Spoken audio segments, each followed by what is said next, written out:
Le Salon du Cheval fait son grand retour à Paris et nous en sommes tous très heureux. Et nous avons plein de conférences à vous proposer tout au long de ces 3 jours.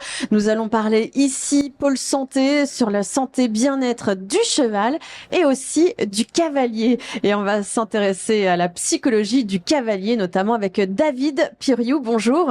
Bonjour Marie. Alors le thème précisément, c'est quand le cheval décode nos masques, une initiation à explorer notre authenticité, puisque le cheval est authentique. Et nous, on a des freins, on a des blocages et on va essayer d'en savoir un petit peu plus avec toi, David. Alors déjà, est-ce que tu pourrais te présenter, nous dire en quelques mots qui tu es? Oui, bien sûr. Alors donc je suis David Piriou. Moi j'ai été pendant 15 ans soignant. J'étais paramédical. Je faisais des sièges pour les enfants handicapés ou des prothèses pour les gens amputés. Et petit à petit, je me suis réorienté. L'humain m'a intrigué beaucoup et du coup, je me suis formé pendant 5 ans pour devenir thérapeute, gestalt thérapeute plus précisément. Et ça m'a petit à petit, j'ai fait de plus en plus de liens avec mon parcours de cavalier. Et c'est là que je suis devenu équicoach. Puis je suis allé à 37 ans passer mon monitorat d'équitation. Et au fur et à mesure, il y a un peu plus d'un an, j'ai commencé à écrire un texte sur Facebook adressé aux cavaliers. En l'occurrence, c'était le début d'un projet qui s'appelle maintenant Au-delà des rênes et qui s'adresse aux cavaliers pour débloquer leurs croyances limitantes et leurs pensées qui les empêchent d'être épanouis avec leurs chevaux. Et il y en a beaucoup, hein. Il y a du travail, hein. Alors, il y a du travail, mais surtout, il y a de plus en plus de gens qui en prennent conscience. Ça, c'est une très bonne chose. Alors, j'ai été un peu fouillée sur ton profil LinkedIn et sur lequel il y a marqué expert du bien-être, psychologue du cavalier. C'est ça. C'est ton expertise. C'est comme ça que je me suis positionné, effectivement. De par mes différentes casquettes, je pense être là pour pouvoir apporter des choses aux cavaliers. Alors, c'est un peu comme si on résumait, montre-moi comment tu montes, je te dirais qui tu es. C'est un peu ça l'idée? Alors, c'est un peu ça. Alors, souvent, moi, les diagnostics que je fais se font à pied et en liberté pour que justement les interactions soient libres d'un côté et de l'autre et que le cheval puisse vraiment agir dans son rôle de miroir vis-à-vis de l'être humain et nous montre ce qui lui convient et ce qui lui convient pas dans nos actions. Et dans ce qui est visible, mais surtout invisible, en fait, surtout dans notre non-verbal. C'est plutôt ça qui va m'intéresser. D'accord. C'est ce que habituellement on voit pas et que lui, le cheval, voit. D'accord. Donc, quand tu fais une séance, finalement, d'abord, tu vois le cavalier à pied avec un cheval, son cheval? Alors, ça dépend. En fait, il va pas du tout se passer les mêmes choses avec son cheval et un autre cheval. Parce qu'en général, il y a une dimension affective très forte et vous avez peut-être remarqué que vous étiez souvent meilleur avec le cheval de quelqu'un d'autre. Et parce que vous n'y mettez pas de dimension affective et que du coup justement vos croyances sur vous-même, les croyances négatives que vous pouvez avoir, je ne suis pas à la hauteur, je n'y arrive pas, je ne suis pas la bonne personne pour ce cheval, en général elles sont un peu moins présentes et vous allez être davantage focus parce qu'il n'y aura pas d'affect. Et le cheval lui n'a pas d'affect. Il a des émotions mais il n'a pas d'affect. D'accord, alors ma jument ne m'aime pas, c'est ça que vous êtes en train de me dire, David? Le cheval, votre jument, Marie, elle cherche uniquement son bien-être. Oui, elle aime les gratouilles, c'est vrai. C'est ça. Et les carottes. Donc, c'est très bien. C'est ce que je lui donne déjà, c'est pas mal. Vous nous avez apporté tout un document qui va nous permettre d'être un support pour aborder justement plus en profondeur ce thème. Alors, on y va déjà avec cette première question. Pourquoi percevons-nous encore le cheval comme adversaire et non comme outil plutôt qu'un partenaire à part entière? Alors, c'est intéressant de faire un petit retour historique du coup sur l'équitation, en tout cas celle qui est enseignée en France. L'équitation française, elle est issue de l'équitation militaire très largement et sachez que les manuels de dressage de chevaux et des cavaliers étaient à l'époque classés secret défense, comme les plans de l'avion Rafale actuellement.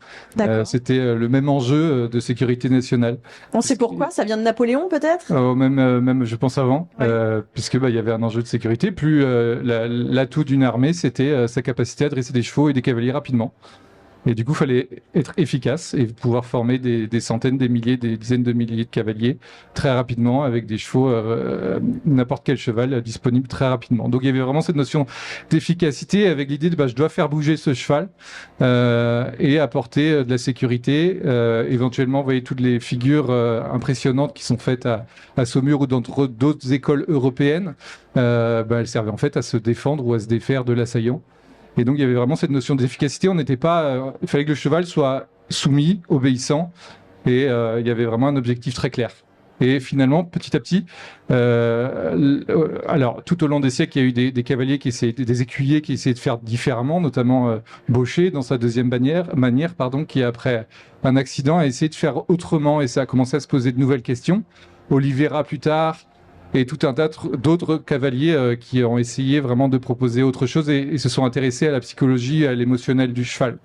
Sachant qu'il y avait aussi une donnée intéressante, c'est que les pages qui s'occupaient des chevaux à l'époque ne savaient souvent pas lire et écrire. Et du coup, ils n'ont pas transmis cette compétence, en tout cas dans la littérature.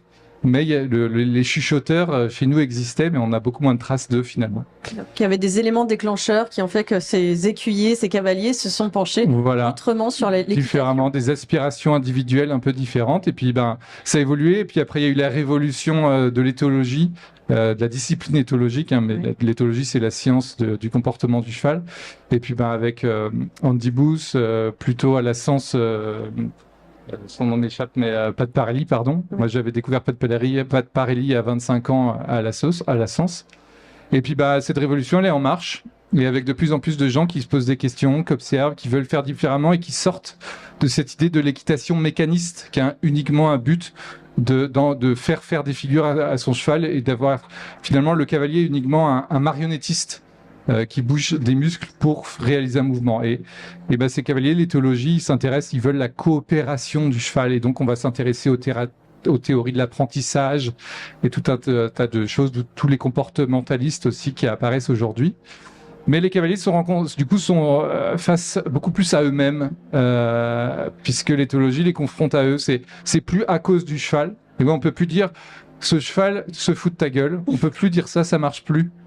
On est obligé de se dire qu'est-ce que je fais mal, comment je parle mal, qu'est-ce que je renvoie au cheval qui lui convient pas. Quels sont les codes que je lui donne qui ne sont pas bons, en sachant que il y a vraiment un point important, c'est que là, quand je vous parle, la façon dont je m'exprime, le message que je vous transmets dans ma communication, vous savez quel est le pourcentage de ma communication non verbale là avec vous? La peine, il y en a beaucoup. Vous la connaissez? Qui pense que c'est moins de 45%. Donc, moins de 45%, on a une personne qui pense que c'est moins de 75%. Ok. Et qui pense que c'est plus de 90%. Ah, vous êtes bien au courant. Effectivement, il y a 7% qui est lié au mot que j'emploie. Seulement 7%. Donc, vous voyez, si je m'assois là et que je suis un peu tout mou, un peu tout timide, ça va vite être chiant pour vous. Et puis votre cheval, probablement vous allez avoir du mal à vous faire entendre de votre cheval. En revanche, si je me redresse, que je me positionne et que je commence à être content, vous voyez, ça va tout de suite être plus intéressant pour vous. Et 38% à peu près de l'interaction que je vais avoir avec vous va dépendre de ma voix, du ton de ma voix notamment, et des intonations que je vais mettre. Et le reste, ça va être ma gestuelle, mon positionnement, les mimiques de mon visage. Vous voyez, peut-être au fur et à mesure, je vais être de plus à l'aise. Du coup, il y a mon système nerveux qui gère certains muscles de mon visage et qui vont faire que vous allez sentir des émotions plus ou moins fortes chez moi. Et tout ça, le cheval, vous captez. Si vous êtes un peu sensible, vous allez être à l'écoute de ça.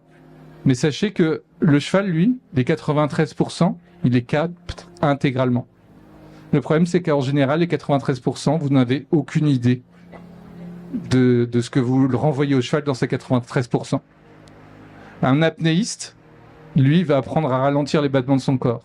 Il va donc être très conscient de ce qui se passe à l'intérieur de lui. Mais les personnes, et la plupart des cavaliers, n'ont pas conscience de ça. Mais le cheval, lui, le sait. Et il lit en vous comme dans un livre.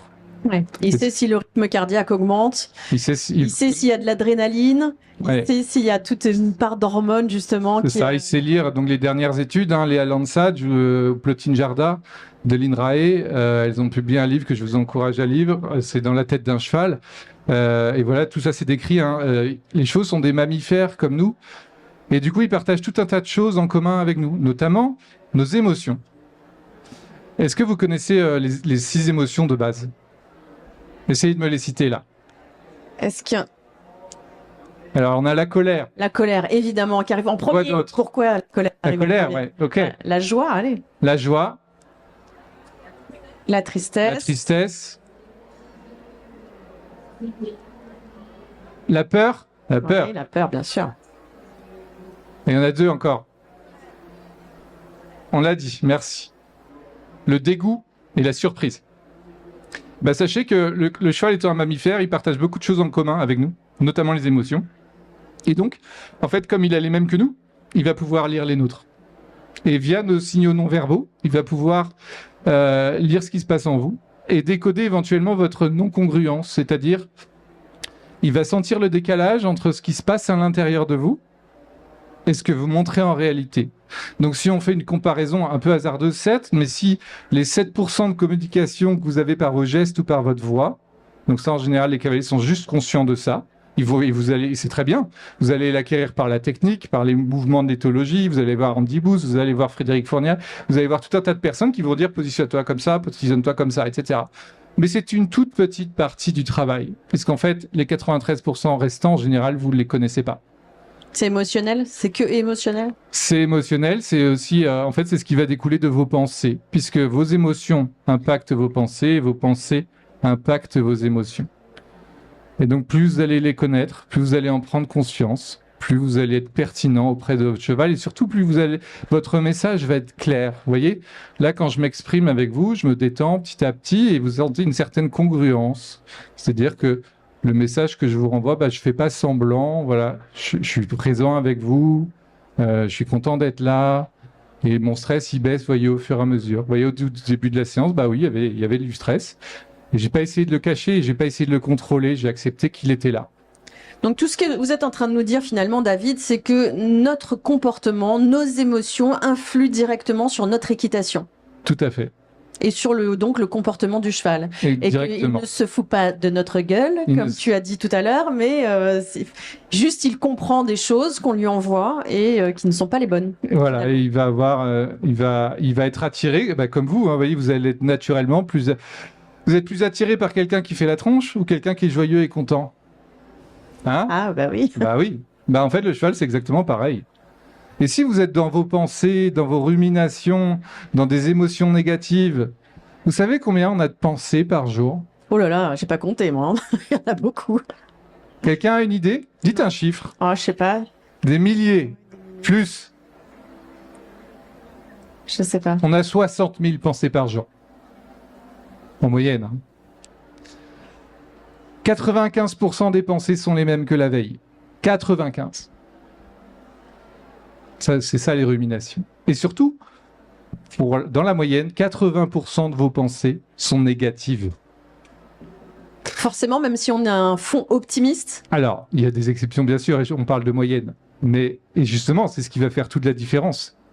Vous regardez certaines personnes peut-être qui vous inspirent sur les réseaux, vous observerez que généralement, vous voyez, elles vont avoir une attitude positive. Vous allez avoir envie d'aller vers elles, et soit chez certaines personnes parce qu'elles ont grandi dans un environnement plutôt favorable et elles évoluent dans un milieu favorable. Du coup, elles vont cultiver consciemment ces pensées positives. Mais si vous faites rien, naturellement, vous voyez la société aussi, tout ce que nous renvoie là en permanence, et particulièrement en ce moment, ça va nous plomber. Ça va vous mettre dans un esprit assez bas. Et qu'est-ce qui va se passer? Oui, mais c'est Noël bientôt. Oui, c'est ça, exactement. Vous voyez. Alors, il ne s'agit pas de faire de la méthode Coué. Hein. C'est vieux, ça. Hein, vous voyez, ça a 50 ans et c'est plus trop d'actualité. Il y a vraiment d'autres façons de faire maintenant.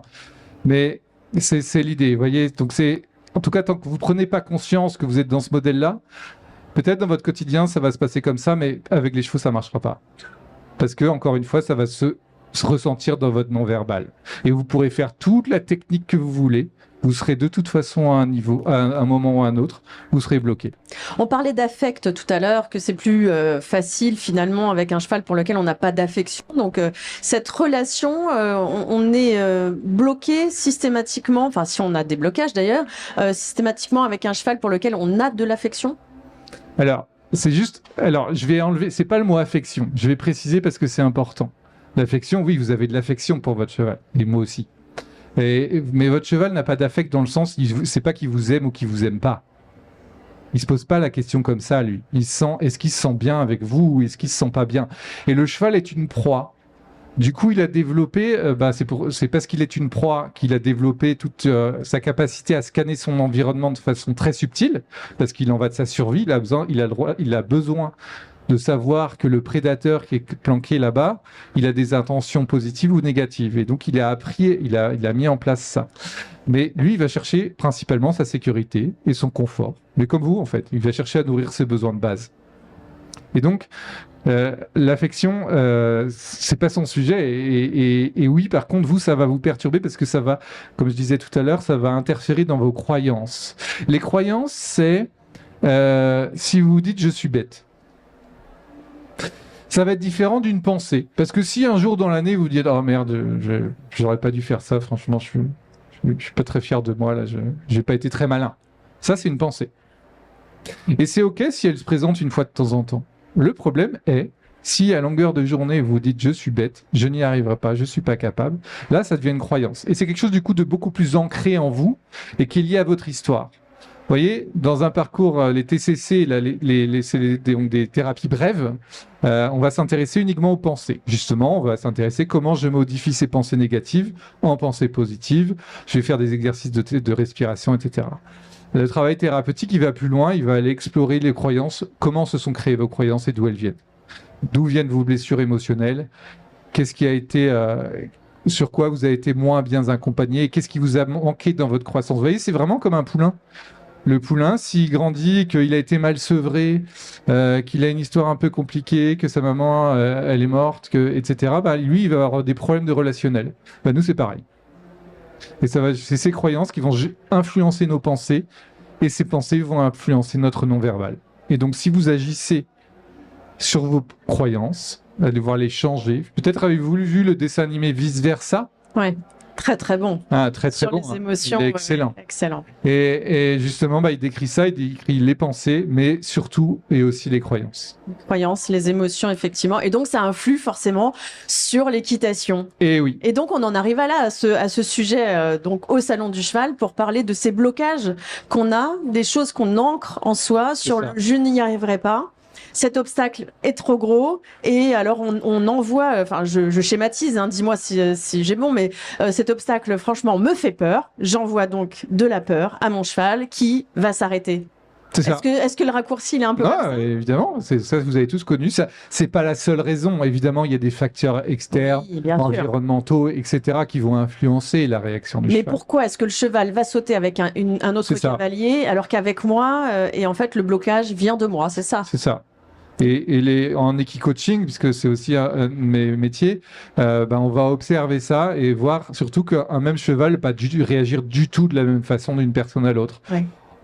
J'ai déjà vécu l'expérience, c'était un comité de direction, vous voyez, donc des personnes qui n'en veulent, comme on dit, et qui étaient en groupe à 3 ou 4 personnes au milieu du manège.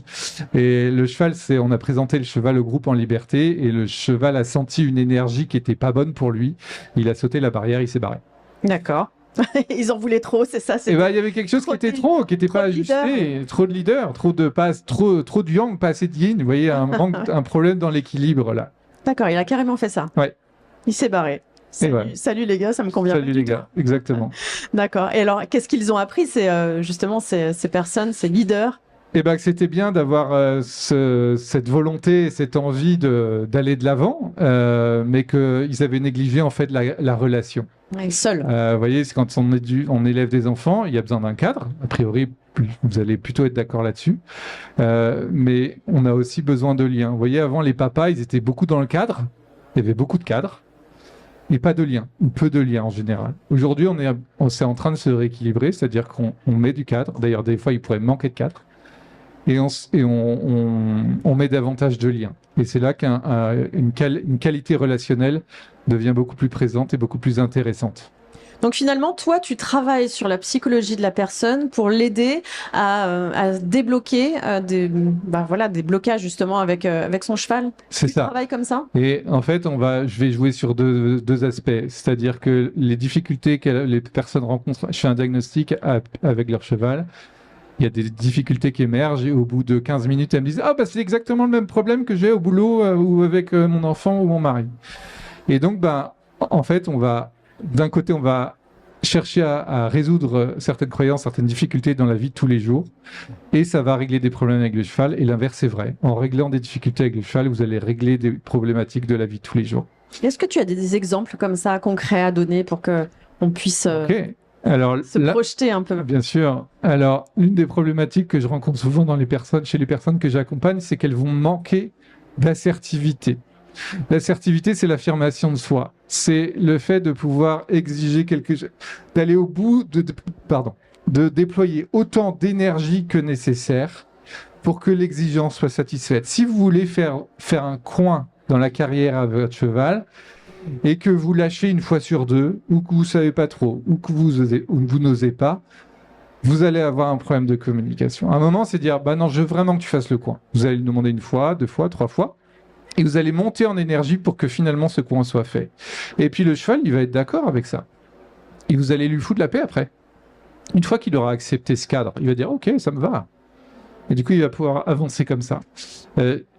Tu peux me redire ta question du coup parce que je suis parti C'était dans des exemples Ouais, c'est ça. donnés concrets. Et donc, une personne qui va pas oser, qui va rester en retrait ou mettre son cheval à distance, vous voyez combien de cavalières se font marcher dessus parce qu'elles mettent de l'affect. Oui, mais il me fait des câlins, moi j'aime bien, c'est sympa.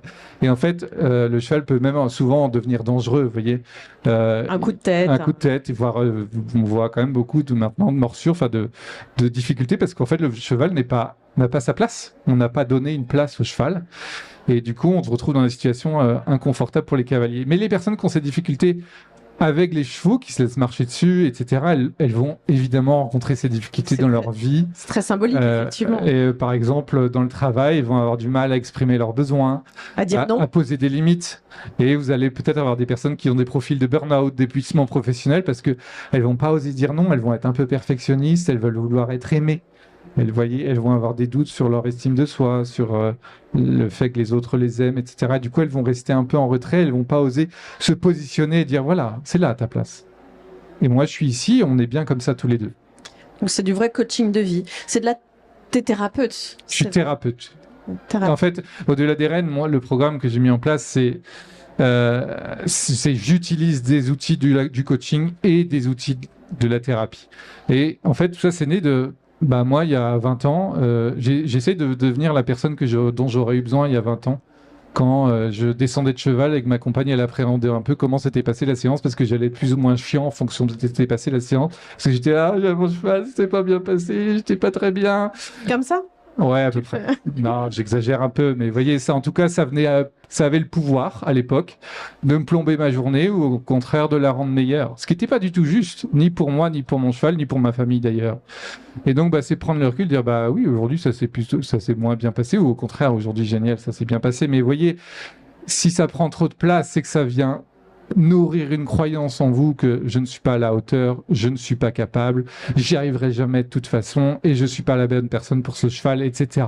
Ça, c'est des croyances que j'avais sur moi et dont je me suis petit à petit défait. Est-ce qu'il y a des cavaliers inspirants qui ont créé en toi quelque chose d'inspirant sur leur méthode? Ok. Oliveira, beaucoup. Moi, j'ai des chevaux lusitaniens, donc Oliveira m'a beaucoup inspiré.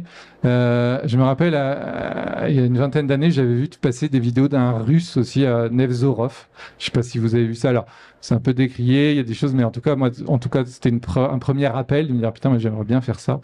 Et puis après, j'ai découvert Pat Parelli, Andy Booth. Pierre Beaupère m'inspire beaucoup dans son approche. Pierre Beaupère, c'est un instructeur, un cavalier international qui a mis en place aussi, qui tient compte de la sphère émotionnelle du cavalier, du cheval, et donc qui vont vraiment permettre de tenir compte, d'avoir un cheval en tant que partenaire et pas de chercher un cheval qu'on soumet seulement. Et il y a aussi Pauline Beuls qui m'inspire beaucoup, qui est très visible sur les réseaux, qui fait des choses extraordinaire et qui incarne vraiment ce que je raconte, qui est dans ce non-verbal, dans ce qu'elle incarne, elle est toujours en train de sourire, elle dégage quelque chose de très attirant, je pense, pour les chevaux, et ça fonctionne parfaitement. On entend de plus en plus le discours qui a évolué des cavaliers en sortie de piste sur la façon de parler justement de ce lien avec le cheval et par exemple, s'il y a une petite faute qui a été faite, le cavalier va plus se dire, c'est moi qui n'ai pas réussi. On l'entend plus, ça a évolué quand même. Mais ça évolue très vite et c'est pas mon cheval qui a fait une barre, c'est moi ça. Qui j'ai mal fait quelque chose ouais, ça évolue très très vite et je pense que c'est renforcé très largement par les scandales qu'on retrouve à haut niveau niveau. Et en fait, les cavaliers de haut niveau vont être obligés de bouger très très vite. Et ils sont sans doute atteint une limite pour beaucoup. Alors, il y en a d'excellents qui sont extrêmement respectueux, puis il y en a d'autres, effectivement, où on voit des images qui sont pas belles du tout. Ouais, la force. Et où on utilise la force, la soumission et les enraînements. Un enraînement, attention, bien utilisé, est sûrement de bonnes choses, hein, mais on est vraiment en train de sortir parce que le public le demande, les cavaliers le demandent, les chevaux le demandent, tout le monde le demande, et donc ça accélère. Et c'est probablement pour ça que ce que j'ai proposé il y a un an avec ce premier texte que j'ai écrit, ça a pris parce qu'en fait il y avait une demande, et a priori il y avait personne ou pas vraiment de programme en face pour y répondre. Quelle est la différence finalement avec ce que tu fais et la préparation mentale? Parce que on entend de plus en plus parler de la préparation mentale et je trouve que c'est vraiment intéressant d'en parler et d'aller justement d'être accompagné dans ces objectifs sportifs. Mais quelle est la différence finalement entre ce que toi tu proposes et la préparation mentale? Ok. La préparation mentale, ça peut être un lien un peu à du coaching, on peut dire, en simplifiant, hein. Mais c'est la dimension, on va jouer sur les pensées, justement. On va jouer sur les 80% de pensées négatives et on va les bosser pour les changer en positives. Et on va utiliser aussi des outils de visualisation pour visualiser la réussite, un parcours. C'est des choses qui fonctionnent extrêmement bien et qui sont prouvées scientifiquement. Mais vous voyez, on va agir dans l'ici et maintenant. C'est comment je change aujourd'hui de comportement. Ce qui va changer avec la thérapie notamment, c'est qu'on va essayer on va comprendre pourquoi se sont mis en place les mécanismes de blocage que vous vivez aujourd'hui. Et donc, pour certaines personnes, ça suffit, la préparation mentale, le coaching, ou ça suffit un temps. Vous pouvez aussi utiliser, vous voyez de plus en plus de personnes après l'éthologie qui vont utiliser par exemple la sophrologie, la méditation. Qui a déjà suivi des applis de méditation? Levez la main. Allez-y, vous faites de la sophrologie, du yoga. Et tout ça, finalement, il y a de plus en plus de cavaliers qui s'intéressent à ces pratiques parce qu'ils se rendent compte qu'en agissant sur eux, il y a un impact sur leur équitation, sur leur pratique. Notamment Michel Robert, cavalier de CSO international, je crois que c'est à l'âge de 20 ans, il a déclaré des douleurs au dos très importantes où même son médecin lui a dit tu vas pas pouvoir continuer à monter à cheval. Et puis progressivement, surtout vers l'âge de 40 ans je crois, il a fortement changé son alimentation, il a commencé à méditer et à agir fortement sur ses pensées. Et aujourd'hui il a 75 ans, j'espère que je ne fais pas d'erreur, Ouais, ça doit être ça. et il continue de s'envoyer des barres à 1m60. Et donc, il a joué sur son mental. Je ne sais pas s'il s'est fait aider ou pas, ce qu'il a suivi. Pour certaines personnes, ça suffit. Parce qu'ils trouvent un équilibre comme ça. Mais je m'aperçois que pour beaucoup de personnes, ça ne suffit pas, en fait. Ou ça va un temps, mais ça ne suffit pas parce qu'elles sont obligées d'aller creuser plus profond en elles-mêmes pour aller sortir de ces pensées négatives sur elles-mêmes et donc de ces croyances négatives sur elles-mêmes. Et c'est aussi une mouvance, vous voyez qu'il y a de plus en plus de propositions de thérapie, d'accompagnement, parce que les gens se rendent compte qu'elles ont des blocages et qu'il y a des solutions pour les dépasser. Et moi, je les ai juste simplement appliquées là, aux cavaliers et aux chevaux. Et alors, tu es aussi moniteur d'équitation. Mon PPGEPS, ouais. Exactement. Donc, en fait, tu enseignes aujourd'hui encore? Alors, assez peu parce que je crois pas que ma valeur ajoutée soit là. Des techniciens, je me vois quand même comme un cavalier amateur. Je vais pas m'en cacher. Je suis passionné par l'équitation classique. Oui, bon, il y a j'aime la liberté. Des cavaliers amateurs qui sont des très bons coachs. Hein. Ouais, bien sûr. Mais moi, parce qu'on se fait 1m60. Bien sûr. Mais je considère, vous voyez, qu'il y a d'autres programmes, d'autres enseignements qui peuvent vous transmettre de la technique de façon extrêmement pertinente. Il y a d'excellentes choses en ligne ou en présentiel. Et moi, simplement, ma valeur ajoutée, je crois, elle est différente. Et j'ai envie de rester focus là-dessus. Je connais bien les chevaux, mais là où je suis vraiment bon, c'est surtout sur les humains. Sur les humains, les cavaliers et les coachs aussi. Est-ce que t'as pas envie de montrer un peu ton savoir pour justement faire évoluer les coachs qui, des fois, n'ont pas forcément cette aptitude à comprendre la réaction de certains cavaliers? Blocage, si, sans doute, ça fait partie de mes projets de peut-être superviser, proposer des supervisions pour les enseignants. Un peu, alors. Non, mais c'est vraiment, je pense qu'il y a plein de choses à faire là-dessus, parce que je pense qu'il y a beaucoup d'enseignants un peu qui sont un peu coincés là. Souvent le réflexe c'est de pousser, t'as peur, vas-y, ça ira mieux après. C'est a priori pas une bonne façon de faire. Hein. Ça marche pas. Sur le long terme, ça marche pas. C'est plutôt accueillir la peur et puis mettre une progression d'entraînement qui permet d'implémenter les difficultés pour remettre de la confiance, remettre de la sécurité chez la personne. Qu'est-ce que tu auras envie de dire aux personnes qui sont ici pour conclure cette émission? Ok, ça a passé très vite. Ça fait 30 minutes. Incroyable. Parfait, je suis dans le bon timing, il est 30. Incroyable. J'ai pas du tout respecté ce que j'avais prévu de faire, mais C'était intéressant. mais je crois que j'ai réussi à peu près à tout caser. Il y a le mot clé final qu'il faut maintenant Le mot clé placer. final. Non, mais je vous encourage, en fait, ayez en tête que le réflexe d'aller chercher uniquement de la technique, de dépenser beaucoup d'argent, d'y passer des journées pour prendre le vent ou déplacer, attention, c'est très bien, je dis pas qu'il faut pas le faire. Je dis juste que c'est pas forcément le problème et qu'il faut probablement faire les deux. Là, quand vous vous déplacez, vous allez vous occuper des 7% et que peut-être il serait intéressant de vous occuper des 93% qui restent. Le soi. De soi. Et de ce qu'on renvoie au cheval. Bon. Merci David, merci infiniment. Est-ce que oui, vous pouvez l'applaudir, c'était super intéressant. Où est-ce qu'on peut te retrouver, te suivre, prendre contact avec toi? Il y a le profil Facebook Au-delà des Rennes. Alors faites attention parce qu'il y a une page qui est pas très alimentée qui s'appelle comme ça. Et il y a un profil alors qui est bloqué à 5000 personnes parce que c'est foutu comme ça, mais vous pouvez quand même me suivre. C'est pas le profil. C'est ça. Et mais vous pouvez quand même me suivre. Et puis il y a un site internet là que je vais créer dans les prochaines semaines pour parler davantage de ce que je fais, parce que vous voyez, il y a un an j'étais personne. Et là c'est plein. Hein. Et aujourd'hui je suis au Salon du Cheval de Paris, ce qui est. Et il n'y a plus de place. C'est assez incroyable. Ouais, c'est génial. Bon, en tout cas, c'est un vrai sujet aujourd'hui de justement se rapprocher de soi pour être un meilleur cavalier et retirer ses ancrages, ses blocages et pour être un meilleur humain. C'est ça. Merci David. Marie. Merci beaucoup. Et nous, dans un instant, on va se retrouver. Alors, j'ouvre ma grande page. Il y a beaucoup de choses. Il y a un programme assez incroyable pour ces 3 jours du Salon du Cheval. Et dans un instant, à 16h30, on va parler de l'évaluation des plaies par la couleur chez le cheval avec la clinique des Brosses. Et puis, juste à côté, dans 15 petites minutes, on va parler de balnéo avec Alizé Bouillard. Donc, c'est avec Équibin. Ça passera sur le rond de présentation juste à côté de cette espace conférence. Voilà, bon salon à tous.